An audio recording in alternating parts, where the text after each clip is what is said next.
Hi everyone, welcome back to my channel. आज हम बनाने जा रहे हैं शक्करपारे, वो भी बहुत ही नए स्टाइल से। इसे बनाना बहुत ही आसान है, बहुत ही कम समय में बनके तैयार हो जाते हैं। और अगर आप मीठे के शौकीन हैं तो इसे ज़रूर बनाइए। और कुछ यूनिक भी हैं, गेस्ट के सामने अगर आप इसे रखेंगे तो बहुत ही अच्छे लगेंगे। तो चलिए इसे बनाना शुरू करते हैं।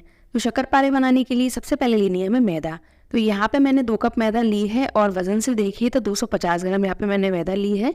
और अगर आपके पास पे कोई मेजरिंग कप वगैरह नहीं है तो आप कोई भी कटोरी वगैरह सेट कर लीजिए, उससे भी आप मेज़र कर सकते हैं। तो यहाँ पे मैं डाल रही हूँ बेकिंग पाउडर।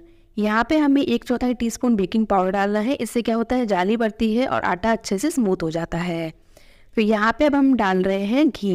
तो यहाँ पे मैंने घी का यूज़ किया है, अगर आप चाहें तो ऑयल का भी यूज़ कर सकते हैं, लेकिन घी से अच्छा क्रिस्पी यानी खस्ता बनाता है।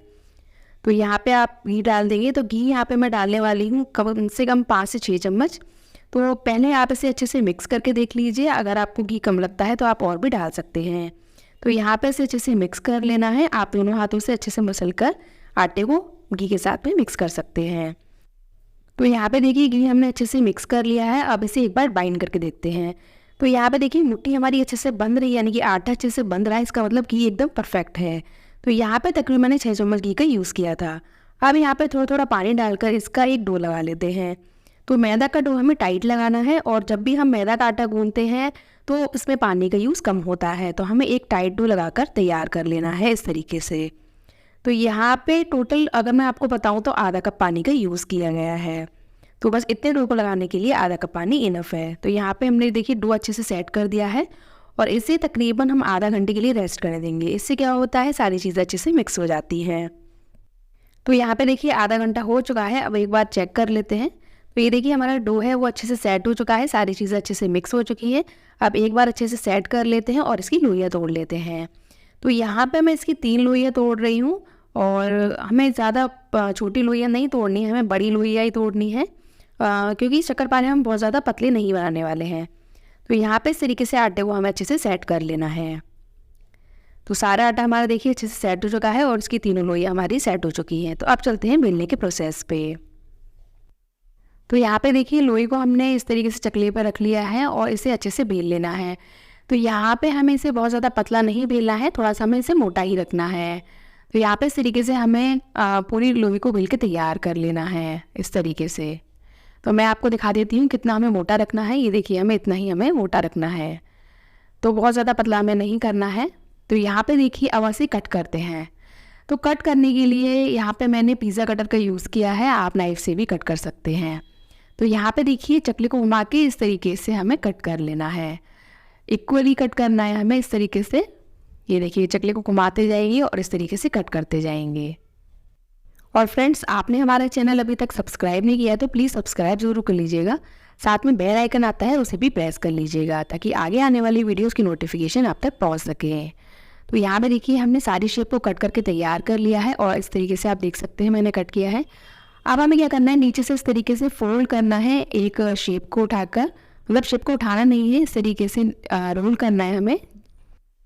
तो ये देखिए हमारी शेप तैयार हो चुकी है, और मैं आपको दिखा देती हूँ।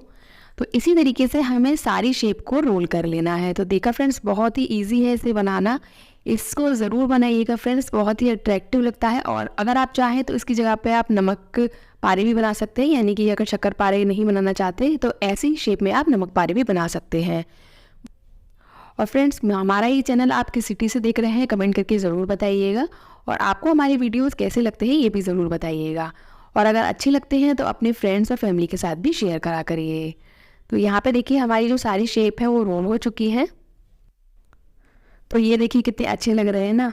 और फ्रेंड्स, इसमें बहुत ज़्यादा दबाव नहीं देना है, बस इस तरीके से रोल करते जाना है।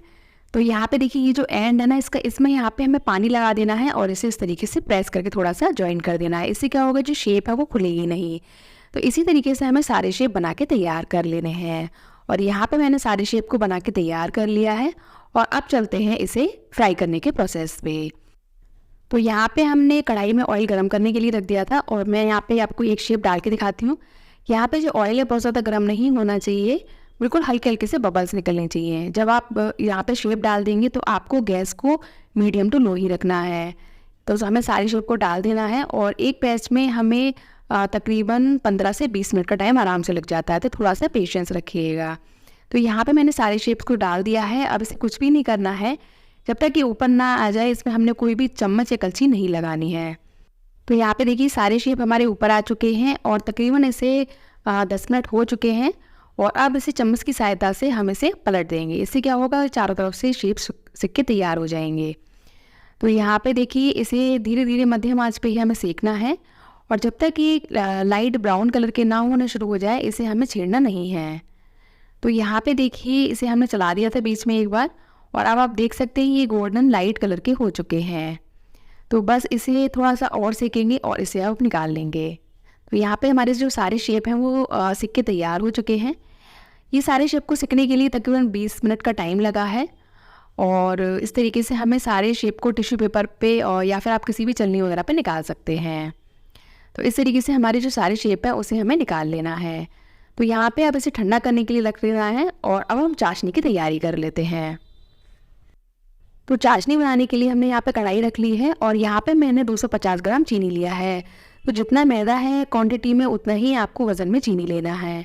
तो मैदा हल्का होता है इसलिए मैंने 2 कप मैदा लिया था और चीनी वज़न में ज़्यादा होता है, तो मैंने कप से ही नाप के यहाँ पे चीनी ले लिया है। तो जितना आपने चीनी लिया है उसका आधा आपको पानी लेना है, यानी कि आधा कप मैंने यहाँ पे पानी डाला है। अब यहाँ पे देखिए चीनी में अच्छा बॉयल आ चुका है। अगर आपकी चीनी गंदी है तो यहाँ पे इस तरीके से मैंने आधा नींबू काट के डाल दिया है। इससे क्या होगा, जो चीनी है वो साफ़ हो जाएगी। और अगर नींबू नहीं है तो आप 1 चम्मच दूध डाल दीजिए, उससे भी चीनी साफ़ हो जाती है। तो यहाँ पे देखिए इसे पकते हुए 2 से 3 मिनट हो चुके हैं और इस नींबू को हम निकाल देते हैं और इसकी एक बार चाशनी चेक कर लेते हैं। तो यहाँ पे हमें तकरीबन 1 तार की चाशनी बनानी है। तो यहाँ पे इस तरीके से मैं आपको चेक करके दिखा देती हूँ। ये देखिए 1 तार बन रहा है, इसका मतलब हमारी जो चाशनी है वो बनके तैयार हो चुकी है।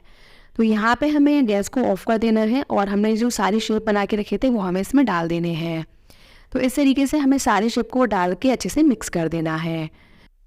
तो यहाँ पे देखिए 1 मिनट के लिए हमने गैस को ऑन कर दिया था। इससे क्या होगा, चाशनी अंदर तक चली जाएगी शक्करपारों के और मीठे अंदर तक हो जाएंगे ये। तो बस हमें गैस को ऑफ कर देना है। बस मैंने यहाँ पे आधा मिनट के लिए गैस को ऑन किया था और इसे मैंने कढ़ाई को उतार लिया है गैस से और इसे हमें लगातार चलाते जाना है। इसलिए हम ये करते हैं ताकि हमारे शक्करपारे हैं वो आपस में चिपक ना जाए। अगर आप इसे छोड़ देंगे तो ये आपस में चिपक जाएंगे। तो यहाँ पे देखिए हमारे सारे शक्करपारे बनके तैयार हो चुके हैं और देखिए जो चाशनी है वो भी शक्करपारों ने अच्छे से पी ली है और अंदर तक ही मीठे हो चुके हैं। तो हमारी शक्करपारे बनके तैयार हैं। अब इसे अच्छे से ठंडा कर लेंगे और ठंडा करने के बाद ही हम इसे सर्व करेंगे। तो ये देखिए कोई भी शक्करपारे एक दूसरे चिपका हुआ नहीं है, बहुत ही सही बने हैं फ्रेंड्स। और फ्रेंड्स इस शक्करपारे की रेसिपी आप ज़रूर ट्राई करिएगा, बहुत ही टेस्टी बनते हैं फ्रेंड्स और अट्रैक्टिव तो ये है ही है। अगर आप इसे गेस्ट के सामने रखेंगे तो वो भी पूछेंगे ये आपने कैसे बनाए हैं। बस सारी मेहनत इसकी सेकने की है। इसे बहुत ही मध्यम आंच पे आपको सेकना है, तभी अच्छे और क्रिस्पी बन के आते हैं। और इसे मैं आपको तोड़ के भी दिखाती हूँ, बहुत ही क्रिस्पी बने हैं, खाने में बहुत ही क्रंची है। तो आज की ये वीडियो मेरी आपको कैसी लगी है कमेंट करके ज़रूर बताइएगा और वीडियो अच्छी लगी हो तो लाइक करिएगा और चैनल पर नए हैं तो चैनल को सब्सक्राइब कर लीजिएगा। मिलते हैं नेक्स्ट वीडियो में, तब तक के लिए बाय बाय, टेक केयर।